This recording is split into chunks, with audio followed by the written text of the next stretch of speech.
Hi everyone, Stephen Croft here and welcome to the channel. On today's episode, we're going to be catching up with Richard Gleeson and talking about his route into first class cricket. Right, Richard, thanks for joining us on the channel here today. We just want to talk about your route into first class cricket and how it might not be the sort of normal conventional EPP academy route and a few more questions. So yeah, just getting off started, what was your route into the first class game really? Very unconventional. I started off playing club cricket for my home club Blackpool. Took plenty of wickets in that, and then got an opportunity to play minor county cricket for Cumberland. So did that for a few years. Went from bowling with a reader's ball in club cricket to then bowling with the Dukes that swung a lot.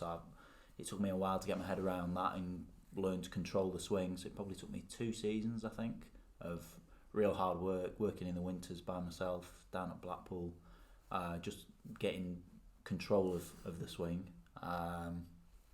Did all right from there, and got recommended to Northants by an umpire he was playing for Bedfordshire at the time, and he's now an umpire. And he recommended me, and I did quite well. I took 2 5s and a 6 for in 2 second team games, and then got thrown in against Australia for my first class debut. So my first experience of first class cricket was stood batting, facing Pat Cummins trying to break into the Aussie squad. So that was a baptism of fire. And I did all right in that game. Played, I think, the second to last county championship game for Northants that season, and then got a pay as you play contract for the season after 2016. And that's when I really broke in. I got an opportunity. There was a few injuries, and it was more T20 cricket where I excelled that year. I think I had the best economy in the comp, and yeah, it just went from there really. And I was brought in as a bit of an extra backup for red ball cricket, and just kind of took my opportunity with both hands. Quite a journey really from the days we used to play together at Blackpool. Yeah, definitely. And so going back a bit, when you were sort of that academy age, 16, 17, 18, do you feel like you might be overlooked, or were you not maybe by your standards up to speed of lads that your age at that point? I think a big part of it was my action. I had a funny action, and like I say, when I went from bowling with the Dukes to bowling with the Dukes, I had to change what I did to adapt to this new environment. With a ball that swung, and I used to be very much over the perpendicular when I bowled, angled it in, probably had a little bit of a bent elbow at times. So maybe they looked and didn't like what they saw, but then I know I've been asked by people at lengths like, how do we miss you? I don't know the answer to that question, unfortunately. But yeah, I think I was probably not at the level that you needed to be at that time. And then I did develop later. I was 22 when I first played with the Duke's ball, and I was 26 when I played my first class debut. I didn't sign a full pro contract till I was 27, so late in the day really. But yeah, I think that was the big change, was learning to bowl with the Duke's ball and change my bowling action. And so the sort of that early setback and maybe missing out and not representing Lancs, what was your goal then, like in your teens, late teens, going into your 20s? Did you still always have that goal, you wanted to play first class cricket? Was it a bit of, I want to prove some people wrong, or was it just I'm desperate to play first class cricket? I was just desperate to try and improve, just to try and get better, to try and play at the highest standard I could. I was in a not a very good Blackpool team at the time, so I had plenty of opportunity. I mustn't have been there. We didn't see too much of you. You were too busy out on this pitch here. But I had plenty of opportunity. We're in a rebuild phase at Blackpool, and I did quite well. I got 50 wickets on quite a lot of occasions in a season. So I just wanted to keep trying to improve, keep getting better. I just loved playing cricket. I enjoyed it. It was did a degree in coaching as well, so I was looking down that route as a career. and just trying to be the best I could be. I always wanted to try and win the bowling award for the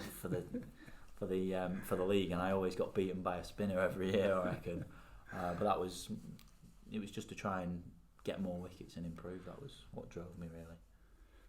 You touched on it a little bit about that extra pace, but where did it come from? I know when I played with you at Blackpool, you were always quite nippy, but I remember when you played against us, Northants versus Joss, it was probably one of the quickest people I've faced in county cricket. I know you knocked Joss over, and he had some kind words afterwards about actually how quick you were. So how did you get those, I wouldn't say it's a yard of pace, 3 or 4 yards of extra pace from?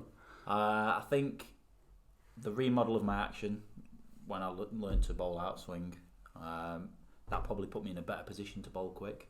But I also did my level 3 through coaching, so I was employed as a community coach here it was the cricket board at the time. So I did my level 3, and I was actually used to demo the biomechanics section of that. So they stuck the stickers on me or what have you, and looked at my action, and I basically got given 3 or 4 things by the biomechanics guys to say, well, if you want to bowl a bit quicker, I'd look at doing X, Y and Z, and it was just things like jumping in a little bit straighter, trying to be a little bit taller, just getting more stuff working for me than against me. So I think that was probably a big help. But then also a little bit the S&C side of things. So when I signed the part-time contract at Northants, I was then given an S&C program of things to work on, and I think I definitely benefited from that side of things. I wasn't doing as much as we do now with a full-time contract, but I was definitely benefited from having that physical in there as well. So at 25, probably not made your first class debut yet to where you are now, over 100 first team games, 140 odd wickets at 21, playing in the BBL for Melbourne Renegades. I think you played in the BPL as well. Yeah, Bangladesh. Could it have gone on England Lions as well? Not to forget that. Could it have been any better, or is there any more left in the tank to any more? I know you'd probably love to play international cricket, and I suppose the door's still not closed. But at 25, could you have imagined what you've achieved in your career so far? To go from all of it, from going from a club cricketer in 2015 to having the season that I did in 2016, and then going away on England Lions, from just that to start with, and then going away and doing all the stuff overseas, Renegades, Bangladesh, 2 T10 comps.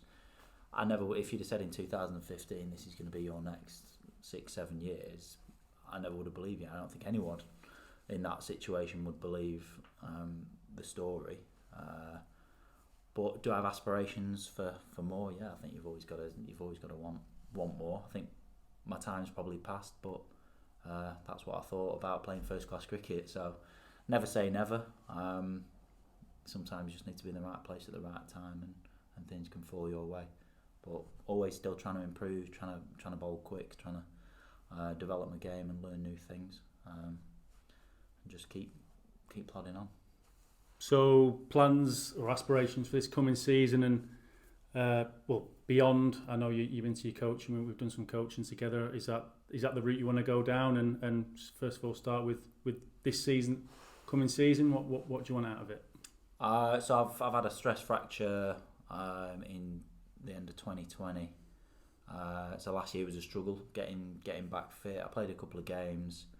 I had good days, bad days with my body, and that's the real focus has been for me to try and get myself back able to bowl prolonged periods. So that's my first target, is to be able to get through a competition and be able to handle my body. I think there's been a few different issues that have come from having so long out, that hopefully I feel like I've addressed. Everything's going well so far this year. So I've signed a T20 contract, so that's my first aim, is to get through that comp, do well in that, and then I can look to maybe add in 50 over, and if things go well in that, I can maybe play a little bit of red ball cricket back end of the season if I manage to talk the medical team round. But it's small steps to start with. Everything's going in the right direction at the minute, But in terms of other areas, the coaching side of it is definitely something I'm keen on. I've done a degree in it. I've been a coach in the past, and now I've got experience playing in first class cricket and around the world. So yeah, I'd definitely like to take those experiences and that knowledge I've gained and put it into coaching.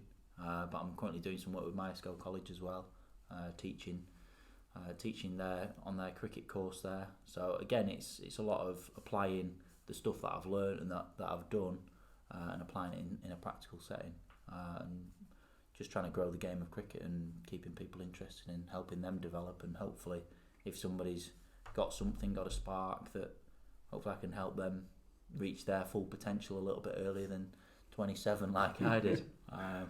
So yeah, just getting my focusing on my cricket, but also what things I can look for the future, and transitioning out of the game, because at 34 I'm not sure how much longer I've got left.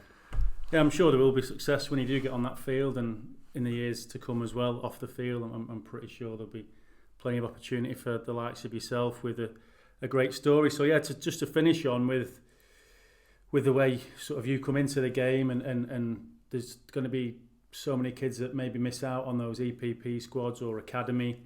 What advice would you give to those kids who miss out or are not fortunate to get onto those programs? I think I can't remember which podcast it was on. It might have been the High Performance podcast. I think it says something like talent needs adversity. So if you do miss out, use that as a bit of a drive, and try and use it to think, I'll prove people wrong. I am good enough. But take every opportunity. You never know what might come of something. I mean, I got called up on a Saturday night after playing a game of cricket. Oh, can you come to Sedbergh School for a 3-day game tomorrow? And took that opportunity. It got me a foot in the door with Cumberland, and went from there with that. And then again, I had a career in coaching, and James Middlebrook, who spotted me playing for Cumberland, said, listen, I'll put you in contact, it's up to you. And again, I took that opportunity. So you never know when it's your time, but if you don't take it, you'll never know. So just keep at it, keep trying to improve, listen to what people say, take on what you think is right. And at the end of the day, the only person that can do it is you. There's nobody else that can give you the opportunities and can tell you what's best for you. You have to almost learn it yourself and try different things, and you've got to put in the hard yards to get where you want to get to. I hope you all enjoyed that piece with Gleeson. Hopefully it gives you some inspiration if you've missed out on an academy spot or a contract, or even a spot in your local side, knowing that hard work usually gets you there in the end. So if you have got any questions, stick them in the comments below, and if you're not subscribed, please do so, and we'll catch you soon. Cheers.